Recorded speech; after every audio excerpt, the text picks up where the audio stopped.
মানসিক প্রশান্তি। আসলে আমরা মানসিক প্রশান্তি জন্য দিন শেষে অনেক কিছু করি না। মেন্টাল স্যাটিসফ্যাকশন, দুনিয়াতে এটার ঊর্ধ্বে আসলে কিছু নাই। অনেক টাকালো মানুষ আছে দুনিয়াতে দেখবেন, কিন্তু তাদের মানসিক শান্তি নাই। এই ফুলটা তো একটা ভিতরের অংশ আছে, জায়গা আছে, এই যে দেখেন, এই ভিতরে ঢুকলে আমরা ছোটোবেলায় দুষ্টামি করে এইরকম আটকাই দিতাম, আটকাই দিয়ে এরকম নিতাম নিয়ে। আসসালামু আলাইকুম। হেমন্তের সকাল। যারা ইটপাথরের নগরীতে থাকেন তারা আসলে হেমন্তের এমন সকাল উপভোগ থেকে আসলে সত্যি বঞ্চিত হয়।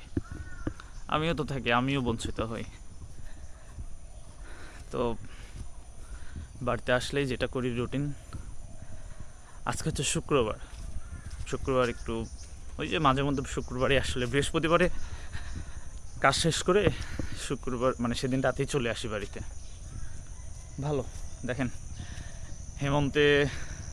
হেমন্তের আজকে 8 অথবা 9 তারিখ হবে।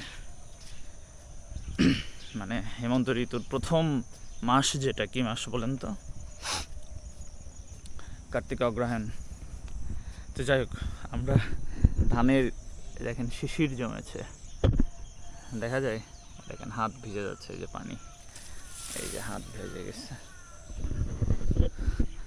তো হেমন্তকাল কি পড়তে লাগাছেন?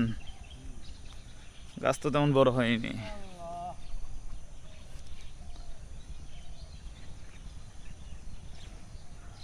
এটা ভালো আছেন?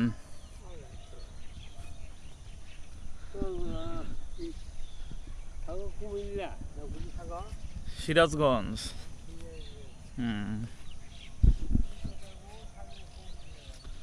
হ্যাঁ শুনলাম তো, কুমিল্লাতে চাকরি হয়েছে না? যাক মাশাআল্লাহ, ভালো। তো দেখেন কত সুন্দর সকাল। এরকম সকালে দেখেন এই যে ঘাস, কুয়াশায় ভেজা ঘাস, এরকম ঘাসে যদি খালি পায়ে হাঁটেন খুবই ভালো লাগবে। মানসিক প্রশান্তি। আসলে আমরা মানসিক প্রশান্তি জন্য দিন শেষে অনেক কিছু করি না। মেন্টাল স্যাটিসফ্যাকশন, দুনিয়াতে এটার ঊর্ধ্বে আসলে কিছু নাই। অনেক টাকালো মানুষ আছে দুনিয়াতে দেখবেন, কিন্তু তাদের মানসিক শান্তি নাই, বুঝছেন? ছোট্ট একটা জিনিস দেখাই, এটা আসলে কারা কারা ছোটোবেলায় করছেন এই বিষয়টা একটু আমার জানায়েন। আপনারা একটু দেখাই, এই যে দেখেন, এগুলো হচ্ছে তিলের ফুল। হ্যাঁ, এই যে দেখেন, এই যেটা পড়ে যাচ্ছে, তার মানে এটার মেয়াদ শেষ, ডেট এক্সপায়ার। হ্যাঁ, এই যে দেখেন, এগুলা ঠিক আছে। তিল এটা এখন ছোটোবেলায় আপনারা জানেন যে ফুল ফুটলে সেখানে কি মৌমাছি আসে। এখন এটা খুব ভোরবেলা তো, এই জন্য এখনও মৌমাছি আসে নাই। সময় যত গড়াবে মৌমাছি আসার সংখ্যা বাড়বে। তো মৌমাছি আসলে হয় কি জানেন, এই ফুলটা তো একটা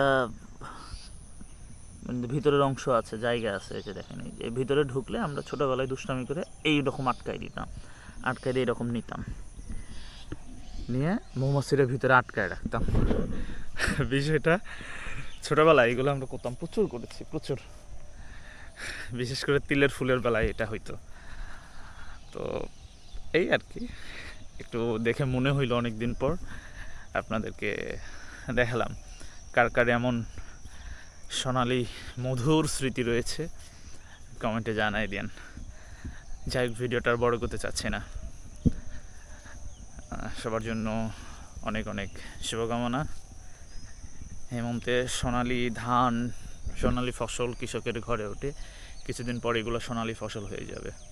এগুলো হচ্ছে আমন ধান, বর্ষা মৌসুমে করা হয়, যেটা আপনার এই মানে শীতকালে উঠানো হয়, বা হেমন্তের শেষের দিকে গিয়ে আসলে মূলত কাটা হয়। কিছুদিন পর কাটা হবে, শীতের শুরুতে। এই তো, আল্লাহ হাফেজ, আসসালামু আলাইকুম।